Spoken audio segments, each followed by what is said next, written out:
ሰላም ጤና ይስጥልን እንደምን ዋላችሁ።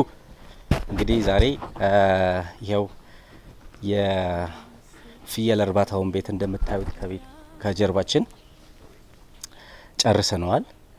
ከዚህ በኋላ የሚቀሩት አንዳንድ ነገሮች አሉ። ሁሉንም ነገር በስቴፕና በሂደት የቤት አሰራሩን ጨምሮ ምን ማድረግ እንዳለብን፣ እንዴት ማድረግ እንዳለብን፣ ፍየሎችን ስናስገባ ሁሉንም ነገር ለናንተ አፕዴት እናደርጋለን። ከዚህ ቀደም በነገርናችሁ ቪዲዮ ላይ ምንድነው ያደረግነው?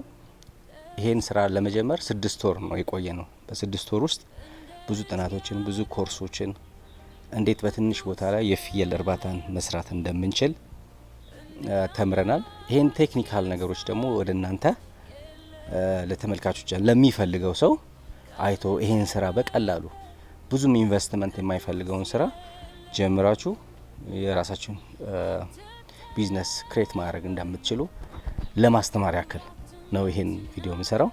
ስለዚህ ከዚህ በኋላ ያሉት ደግሞ ትልቁ ዋናው ሂደት ነው። አሁን ምንድነው የምናደርገው? ከዚህ በኋላ ያለውን ስቴፕ በሚቀጥለው ቪዲዮ ቅርጮ የመምታት ስራ ይኖራል። እዚህ ጋር ርብራብ የመምታት ነገር አለ። ምክንያቱም በተፈጥሮ ፍየል እርጥብ ነገር ስለማይፈልግ ምንድነው የምናደርገው? ርብራብ መተን እሱንም ርብራቡንም እንዴት እንደምመታ አሳያችኋለሁ። ዋናውን ፒለሩን መሀል ላይ ከንች አስቀምጠናል። ወደፊት የምንሰራ ይሆናል ማለት ነው። ለዛሬ በዚህ ይብቃል። እናመሰግናለን። ለሚቀጥለው ጊዜ እስከምለቅላችሁ አብራችሁን ቆዩ።